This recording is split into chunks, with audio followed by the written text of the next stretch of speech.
Welcome to the Arrive podcast, the U.S. Immigration Law podcast for Canadians. I am Jeremy Richards, and I'm here with my business partner and fellow immigration attorney, Christine Jurusik. Together, we are Richards and Jurusik Immigration Law, practicing U.S. immigration law from our offices in Buffalo, New York, and Toronto, Ontario. And we help Canadians to work and live in the United States. If you haven't already, please follow and like us on your podcast app. Subscribe to our YouTube channel, Richards and Jurusik Immigration Law, and follow us and like us on Twitter, Facebook, Instagram for regular updates on U.S. immigration law that we have created just for Canadians. In addition, on our website, there is a resources tab where you can subscribe to a weekly newsletter where you will receive all our recent updates and posts about U.S. immigration law as well. Welcome to another episode. Today we are going to follow the same format we've been following in the last couple episodes. We're going to go over some updates in immigration law that have happened throughout the last month. We're going to talk about some case results that we've recently had and some questions that we've been receiving. Specifically today, we're going to talk a lot about some TN visa, frequently asked questions for people that are working in the United States on TN visas. And we've actually put together a great resource on our website that includes all of these questions in one location. So if you have questions about working in the U.S. on a TN visa, we're going to cover a lot of those questions today on this episode. So we'll go straight into the updates. In the latest news in immigration law, the H1B lottery, there were some fraudulent actors. There were some, yeah. So if you look at the Dozens. data, 400,000. Well, in the individual's side, 400,000, but the employer side. So there was a lot of bad actors, employers and employees. So there were double the amount of H1B entries from last year. So what did that mean? About 8% of people got selected this year. Yeah, Ridiculous. That's really low. Because of fraud. So we should expect some major changes to the H1B lottery system next year. Hopefully they limit it to one entry per potential employee. I think that would do away with a lot of what happened. So what happened here was you have this is according to Wall Street Journal and these other news outlets that reported on this. What they said happened was you have a lot of these placement agencies for IT companies where they have contracts and they place their employees according to their contracts. And they all got in together and they said, hey, I'm going to do a lottery for this individual. Hey, will you do one too? And I'll do one for your employee. So all of these companies got together and they all entered their own employees or potential employees into the lottery, but then they also entered them for all of these other IT sourcing companies as well. So they all got together and they submitted thousands of selections for the same individuals across the board. So individuals were in there multiple times for different employers, which I guess was a loophole. These ones on average, I think it was like 4 registrations per individual. Employee. Yeah, ridiculous. But the problem with that is that USCIS requires when you enter a registration that you need to have a position for this person. You need to have a job available for them. And so these placement agencies were then, and this has been they don't have anything yet. Yeah, this has been reported by other practitioners in the area. We didn't have any of our clients come back to us with this information, or any of our. And now that I think about it, though, some of the people that I talked to they were employees and they were fishing for this type of stuff. No, I did too. I talked to a couple of people that were asking whether or not they could do that. Yeah, we did not. But what happened then, I heard from other practitioners, is that they had their employer clients come to them and say, hey, so my guy didn't make it into the lottery. He didn't get chosen. But this placement agency came to me and said, hey, if you want to hire him through us and pay us a fee of $25,000, he's been selected through us and we're a placement agency and we'll place him with your company. But we're going to hold him hostage for this $25,000 fee that you have to pay us. Yeah. So that is, that's true fraud right there. Yes. And they're going to be prosecuting these companies and individuals that participated in this scheme. So hopefully they hit them hard. And hopefully these people are banned from ever participating in the lottery again for what they did. It ruins the opportunity for a lot of people to work in the United States with this limited. There's only 85,000 with the cap available. Yeah. And when you have over 800,000 people entering into it, it's a true lottery. It's like going to Vegas at this point. So hopefully they fix it. Yeah, these bad actors have decided to game the system, and hopefully there's consequences for this, and there's changes to the way it's both run employee and employer. I think they should all be slapped hard with some fine penalties. Something needs to happen. Yeah, I mean, got to prevent it somehow. I'm not sure if the employees, a lot of them were aware that it was fraudulent. I mean, there is that too. There's a possibility. I know you're giving me that look like I'm being naive about this. I guarantee they knew about it. Yeah, I mean, there's a chance they did, but I'm not sure how hard they'll come down on the actual employee. I think it's the employer that they're looking at more closely now. So hopefully it gets fixed. On other news, we also have changes to the border rules with regards to the COVID vaccination requirement. This is when you clap and I know everybody's excited about this one. Because if you're Canadian and you're unvaccinated, you can come to the U.S. now starting on May 11th without proof of vaccination. Right. And that now just keep in mind that means that's for travelers by air and by land. I think big changes by land. This is the huge one because it was all uncertain with the latest announcement, and they just clarified that the land travelers going are starting on May 11th will no longer be required to provide proof of vaccination. So everybody who's been waiting to come shop in the U.S. or conduct business or visit the U.S. because of that travel restriction, well, starting on May 11th, yeah, I mean, come back. I have a client who's had an E2 visa since just before COVID, unvaccinated, and he's in Sweden. He hasn't been able to come over and take advantage of that E2 and run his business in the United States because of that vaccination requirement, and he was unwilling to submit to it. So I think this is going to free up a lot of travel. Yeah, welcome. Yeah, it is, and hopefully the next one will be to remove the vaccination requirement for immigration to the United States. We have a lot of clients that are... We'll see if that one happens. I'm less optimistic about that. Yeah, that this is going to go away. They have the flu vaccination that's required during flu season. They have other vaccinations that are required. So, have you ever seen them take a vaccination off that list? No. For the medical? Not for an immigrant visa. No, me neither. So we'll see what happens there. Yeah, and I had a client just recently who hasn't come across because he was on a TN. Hey, what's going to happen with this border restriction with COVID? Can I come back? And a week later, here we go. Yep. You can start coming back. Yeah, so without issue. Good news. Also, USCIS is now requiring something that we've been doing kind of by nature, but they're going to ask you to submit your fees in separate checks if you're going to be filing with check payment from now on for the filing fees. So make sure that each of the and by separate checks I mean each of the separate filing fees. So, for example, some forms require filing fee, and then there's also a biometrics fee that's involved with certain forms. You will need two separate checks for those types of fee payments. Also, and if you're filing more than one form at a time, you'll need a separate check for each of those forms. Yeah, so for your standard, adjustment of status through marriage to a U.S. citizen, you're filing an I-130 petition, I-45 petition. You need to check for the I-130. You need to check for the I-45, as well as that biometrics fee. All separate checks, and they could reject it if you send them in one payment form. Yeah. And we've been seeing, and as a side note, we've been seeing a lot of issues with individuals who try to pay by credit card, and it's because their credit cards don't necessarily have the limit authorization for the fee that USCIS is trying to charge them. And if that happens and you're trying to pay by credit card and you haven't told your credit card company that this transaction is going to happen, they'll reject your case.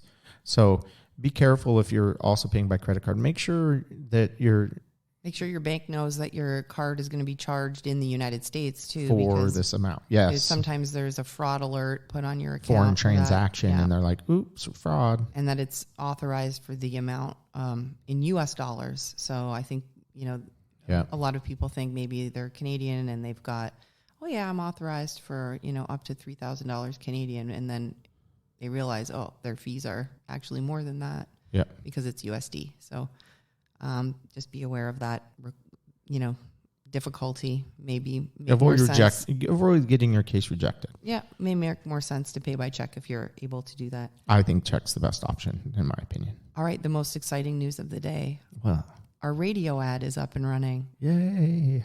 Yeah, so we recently launched a radio campaign. So for those of you who listen to talk radio, some of you may, some of you may not. WBEN is a local radio station here in Buffalo, New York, 9:30 a.m. It also has a broad reach into Canada. So if you're in the Ontario, Toronto area, a lot of Canadians call in on the show too.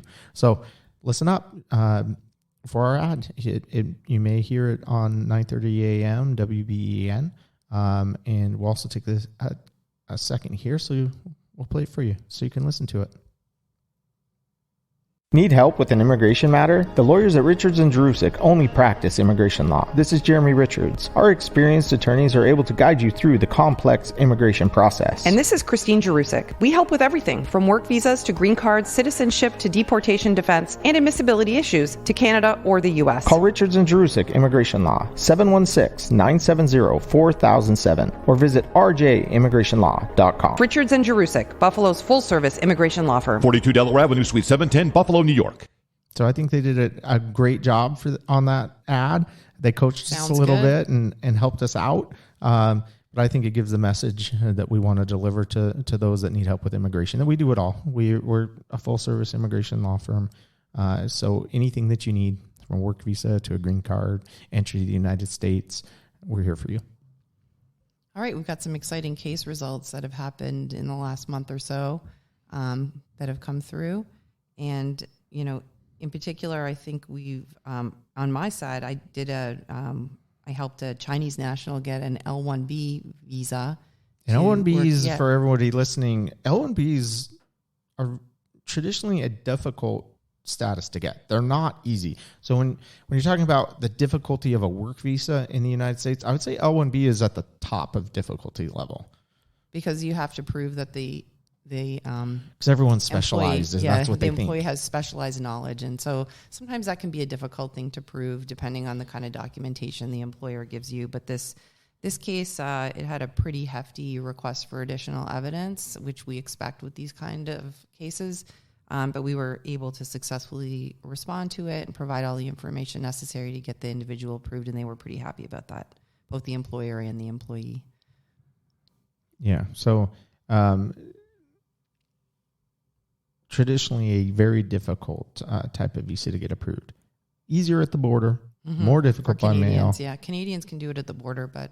So this one was by mail with USCIS, which I would say the difficulty level, again, is much higher. So kudos. Good result. Thanks. And then you had a nice result with a TN to green card situation. So we do a lot of... visas to green cards. So there's actually a couple that we've had approved, actually quite a few that we've had approved recently.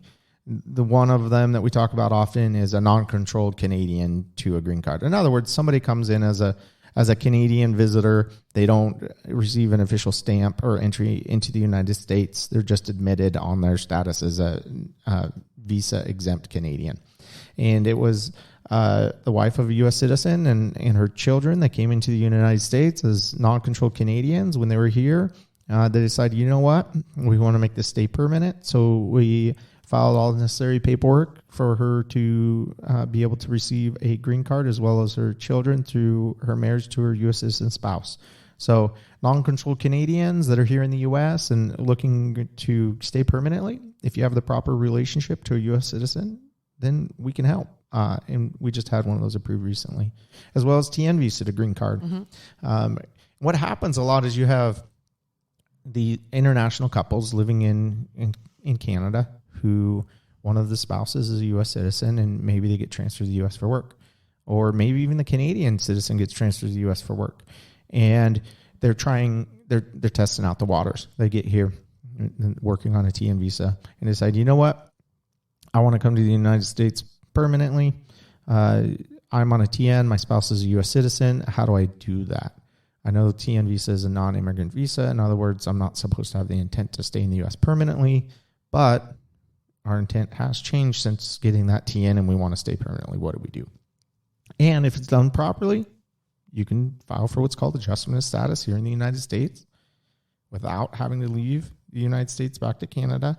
And you can transition straight from a TN visa to a green card. And we just recently had several of those approved. One of them was actually denied entry first because she told the border she was coming in to visit her husband. I remember that one, yeah. We talked about this a while ago. It's been ongoing, but it finally resolved and finally got her green card. So we were able to help her overcome that immigrant intent issue, get that TN visa, enter on the TN visa, then file through marriage to a U.S. citizen, and that journey for her has come to an end too. So nice. Anytime you've entered the United States and you're looking to get a green card, TN visa, visitor, even L visa, H1B, whatever it might be, student visa, we could potentially help you if you have the right relationship to a U.S. citizen. Yeah, and we also, I got a nice result this week with a business expansion situation. So Canadian family called me probably a couple years ago and said, hey, we want to expand our Canadian business to the United States. And our intention really is, down the road, possibly to get a green card.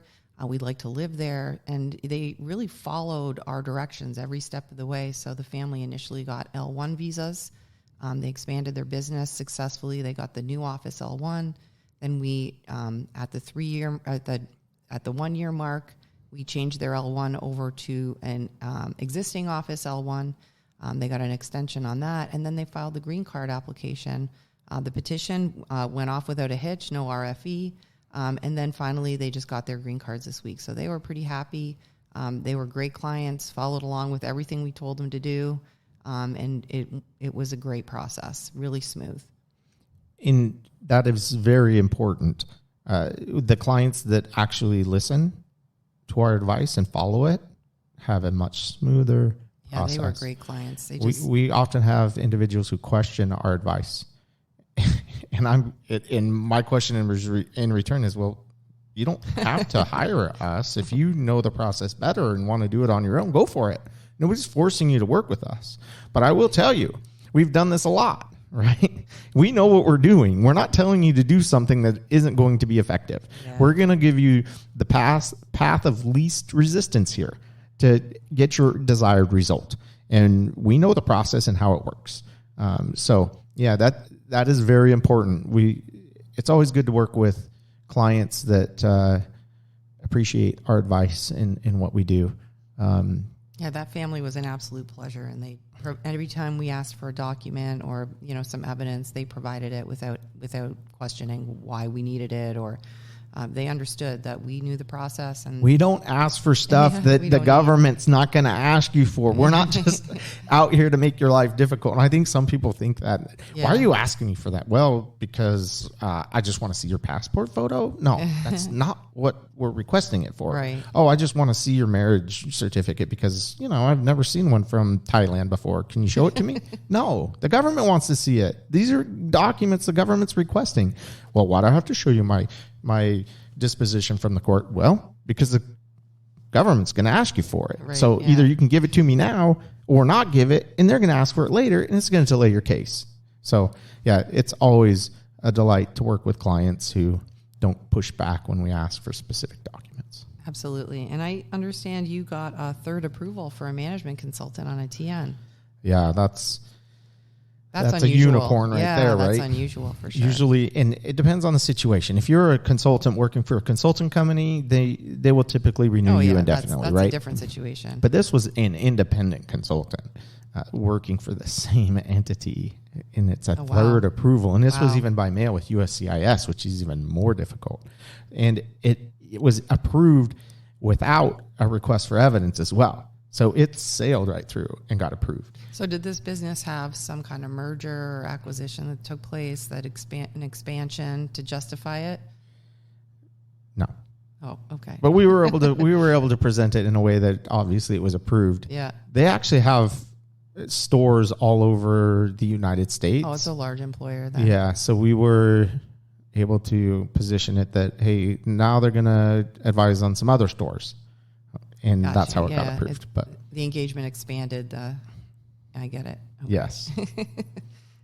So congratulations. Yeah, management consultants are tough to get approved, period. For a third time, Yeah, that's unusual for sure. Especially without a request for evidence. So now on to some FAQs. Yeah, absolutely. The TN. Let's start with this one that this individual emailed in, because I thought it was a good question, and it's not on the FAQs we're going to cover. But somebody emailed in and they asked, hey, I'm departing the United States. I've been working here on a TN visa and I'm going back to Canada, and I got this social security number. What do I do with it? Am I obligated to pay taxes in the U.S. because I have the social security number?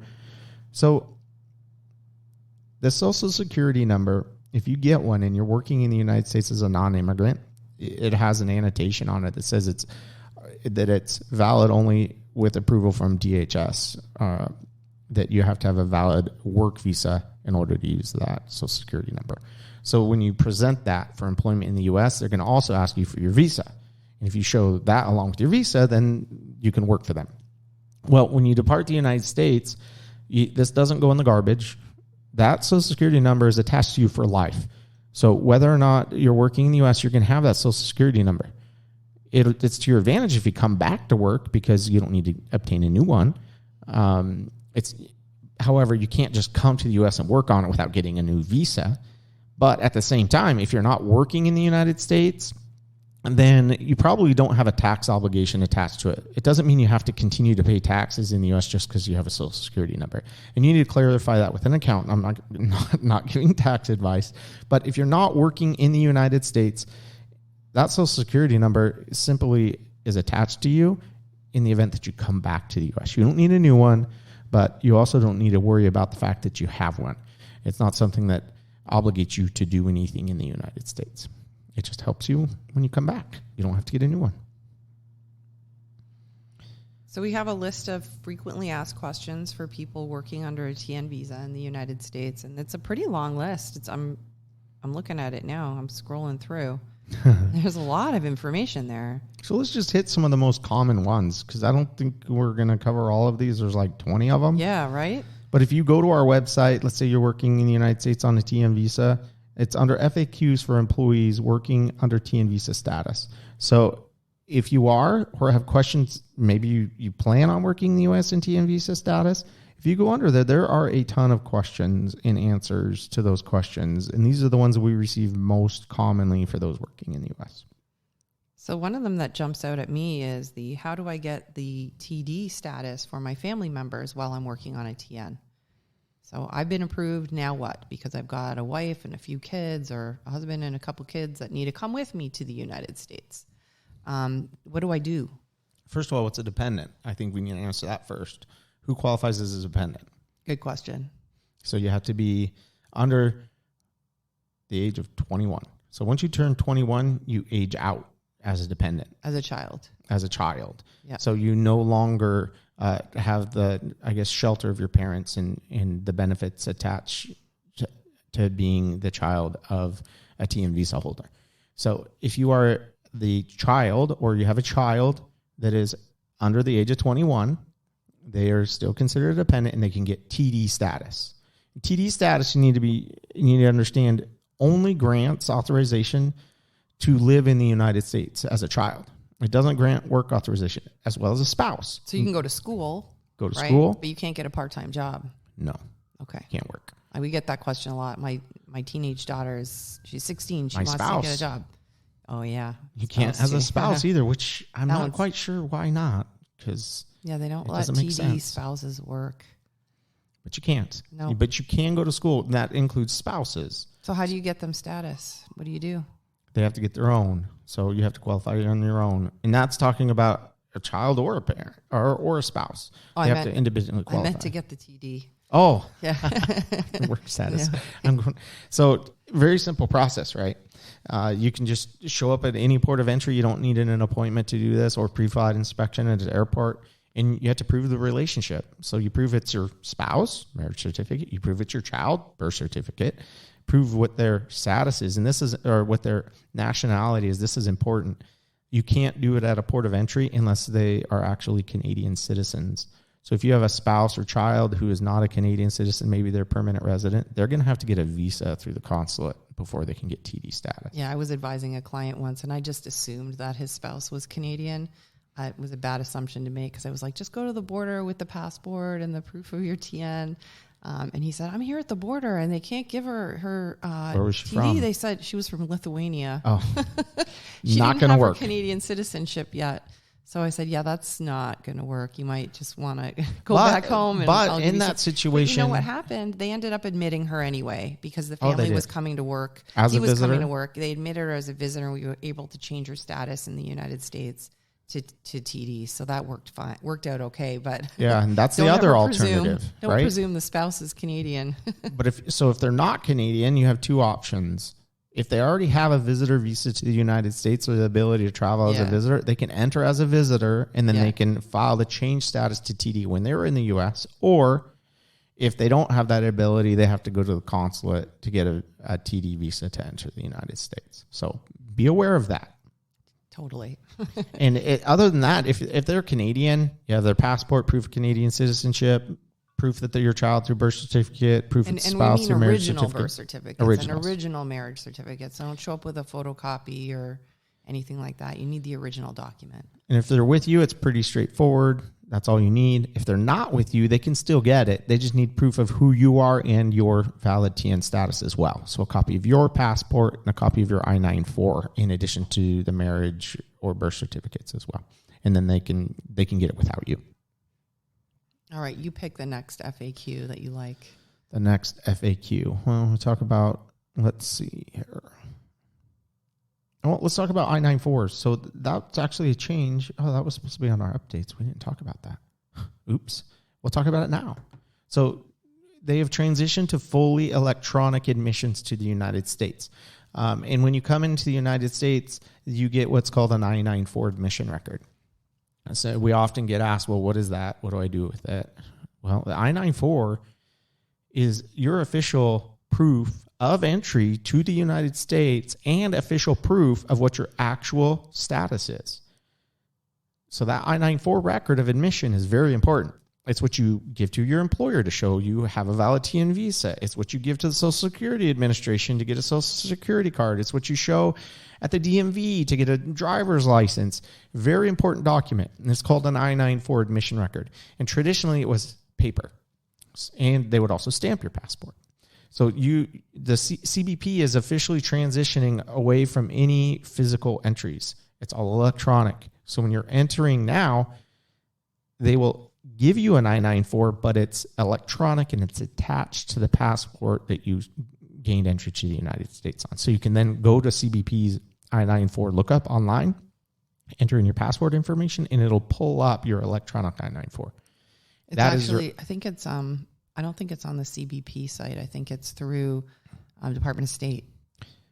CBP I-94 lookup is what I Google and it pops up. Yeah. I always do the Department of State one. Yeah. So there may be multiple ways to get there. Yeah, sounds like it. But you can electronically pull it up because it's electronic now. Yeah. It's not physical. And that's the main point. You're not going to get, so if you worked in the U.S. on the TN before and you enter and you're alarmed because they didn't stamp you or they didn't give you an I-94, well, they went away from that. It's electronic now. Yep. So you pay for that TN, you go through the whole process of an interview, and then you leave there with nothing, empty-handed.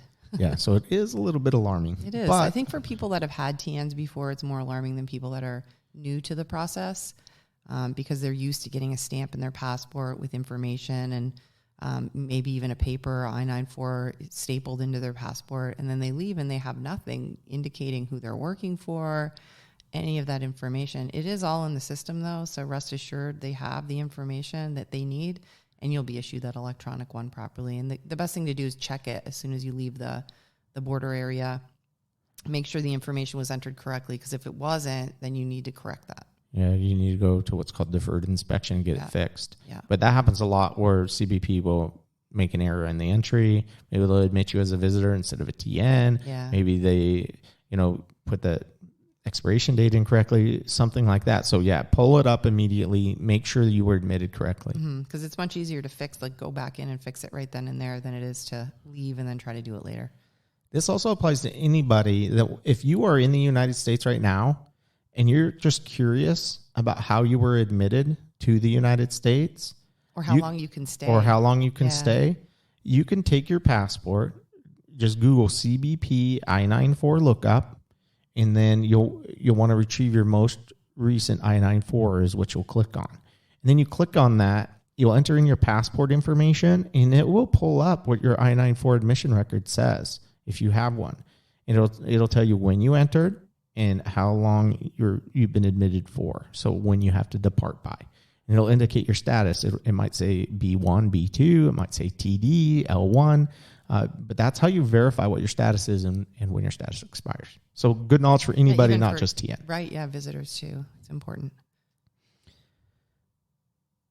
Here's one that came across my desk recently. You got another one you like there? Yeah, I got another one. Now can I travel on my TN visa? So the general answer is yes. And we had a unique situation that came across, and that's why I want to talk about this one. The individual had left North America and had gone, I think it was to India, for an extended period of time. So when they came back in the country, CBP is like, hey, we want proof that you're actually still working for this employer. And they wanted pay statements, letter of employment to confirm that this individual was still maintaining their employment in the U.S., which is a valid concern and question if you've been outside the United States for an extended period of time. So in general, if you're traveling on a TN visa, there's nothing you need to do. If you're just going for short stays outside of the United States, maybe you're going back to Canada, Mexico, wherever it is that you're going, and you're just going back and forth, then you don't really need to carry anything with you. Now, if that stay goes beyond 30 days or an extended period of time, the border can then question whether or not you're actually maintaining your employment. And if you're not maintaining their employment, then you're not maintaining your TN, and then they don't have to readmit you on that TN. So if it's an extended period of time outside of the U.S., it's safe practice to carry your most recent pay statements, showing that you're still on payroll, you're still getting paid. And if you want to be extra safe, carry a letter from HR or from your employer confirming that, in fact, you are still employed. So then if they do question you after extended travel outside the U.S. and you have a letter from your employer and pay statements with you, then they'll be satisfied that you are maintaining your status and they can readmit you, that you haven't abandoned that status. That actually ties into a call I got yesterday from an employer that was just terminated somebody on TN status. It's another good FAQ. Yeah, that is actually. And I see that you have am I allowed to hold more than one visa classification in here twice? So maybe it can take that spot up there. Oh, yeah.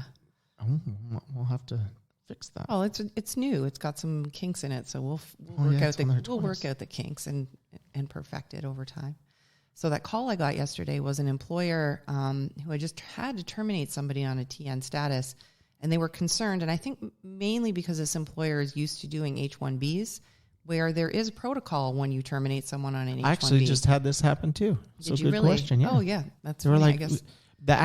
So continue with yours, and I'll add the nuance in what they asked me that if they had to do so. Okay, so they were concerned that there was some protocol that they had to follow in terminating the TN, and we informed them that no, really, there is no obligation on the employer's part to report the termination to anybody. But if they were concerned about fraud and that this employee was possibly going to try to use this TN in a fraudulent way, they could call CBP or wherever the port of entry was that this person obtained their status. Or if they didn't know where that was, just call the closest CBP office and report, just know the information about the name, when they started work, and who you are as far as the employer goes, and report that. She was pretty shocked that there was nothing that they needed to do. It sounds like they didn't do a lot of TNs.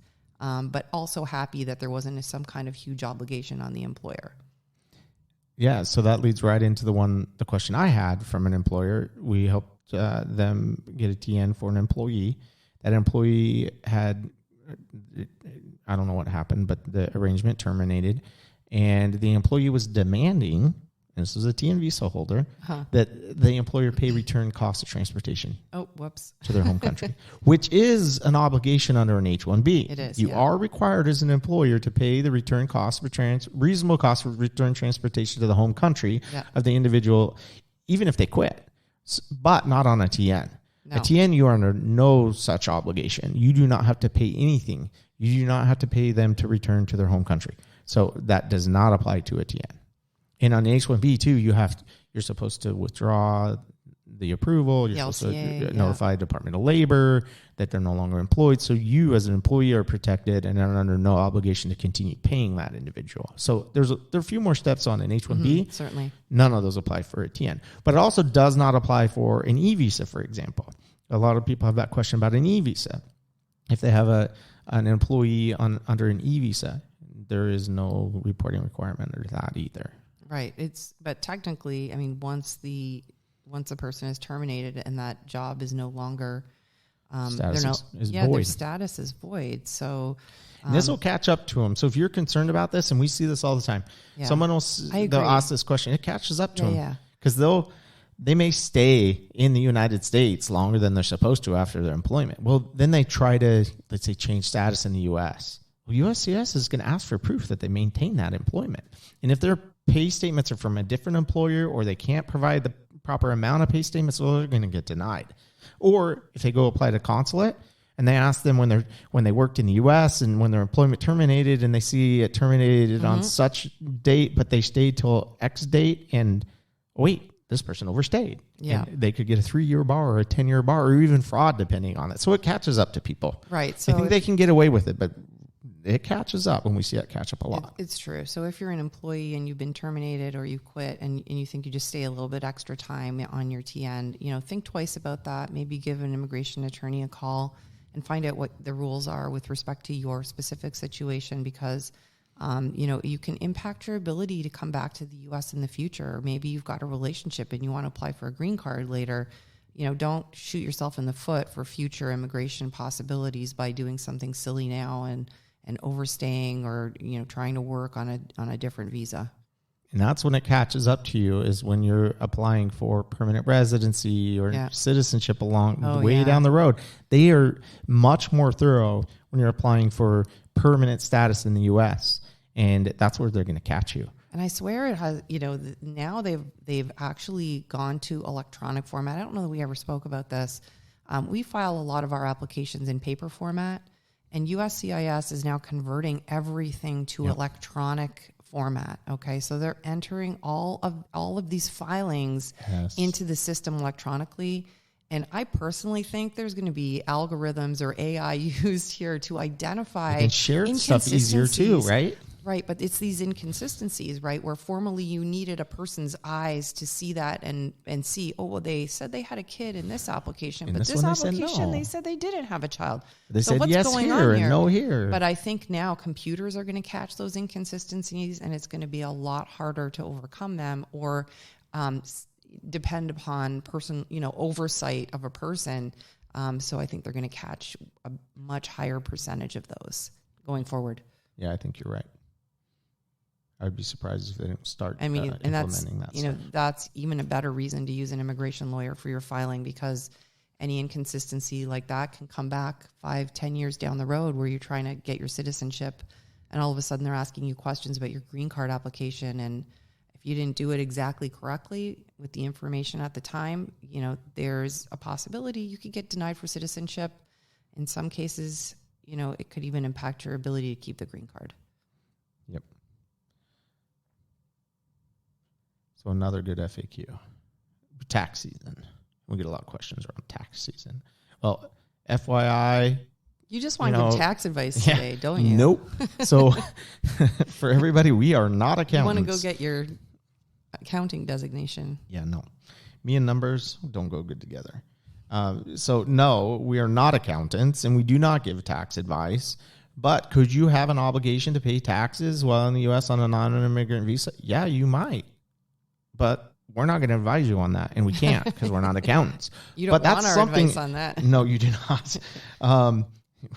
You need to make sure that you are fulfilling your obligations, your tax obligations to Canada or to the U.S. An accountant is the proper person to ask that question, not us.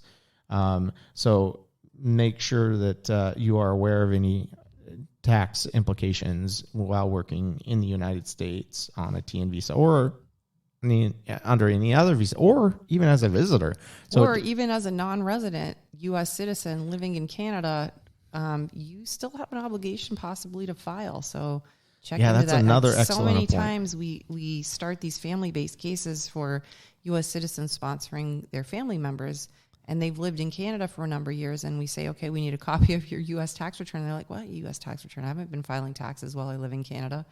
And then they got to go back and retroactively file their tax returns. Happens all the time. Yep, so be aware of your obligation. If you've got any ties to the U.S., just check and see that you don't need to file.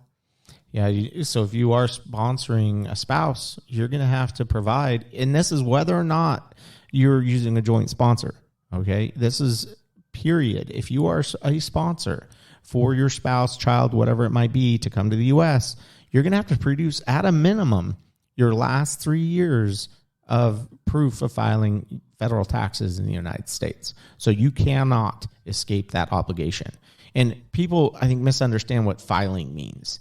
They think that if they don't owe taxes, that they are not obligated to file. No, that's not what this means. This doesn't mean you owe money to the IRS, therefore you're obligated to file. No, filing, you're supposed to file a return with the federal government, whether you owe money or not, if you're not living in the United States. And again, an accountant will clarify this for you, and they'll provide you exact tax advice. But you're obligated to at least report what you're doing. And USCIS or the Department of State or whoever you're filing your application with is going to want that proof when you get to the proper stage in the immigration process. Yeah, and if you're exempt from filing a return, because there's lots of people that are exempt from filing returns, you file proof. Then you just file proof that you're exempt. So you need to know what your obligations are, and you need to make sure you're keeping up with those. Yeah, if not, it'll come back to haunt you in the immigrant visa process for sure. Totally. And we see it all the time. And I've had cases stalled for, I think the longest I had one stalled because they were trying to figure out their back tax issues was 3 years. Oh my gosh. And they got frustrated with us because every year they would delay in doing it. And they're like, and then we're like, guess what? You're in the new tax year. So now we need this year's. Yeah. And now we need this year's. So like, wait, I already gave you those. Yeah, last year. How about you hurry up with those taxes and stay current? Yeah. Because you're delaying your own case. So if you file during one tax season and then another tax season comes up, well, you're going to have to show that you filed for the new one. By the time you get to that interview, they're going to want your updated taxes. Yep. Let's see. We'll do physical presence requirement on a TN. A random question. Is there a physical presence requirement? Are you required to be physically present in the United States on a TN visa? Well, I think there has to be an element of the requirement with respect to your role. So it can't be a fully remote position, and you'll be eligible for TN, because then what do you need the visa for? Exactly. And that goes back to this client who contacted me who'd spent a lot of time outside the U.S. and was coming back in. They're like, wait a sec. If you're still working, prove it to us. Right? Prove you haven't abandoned your status. But you also need to show that there is a actual need for you to be in the United States to perform some services. If what you're doing can be done completely remote, well, there's an argument you don't need a TN at all. So just something to be aware of. So thanks for tuning in today to the Arrive podcast. Hopefully you found our conversation helpful. If you have any other questions about U.S. immigration law, feel free to reach out to us directly by giving us a call or visiting our website or shooting us an email. You can also check us out on YouTube for informational videos about U.S. immigration law through our website. In our resources, most of these questions we discuss on here are answered through our resources on our website. So if you haven't already subscribed to our weekly newsletter with these updates, I would suggest that you do so. Thank you for listening and have a great day.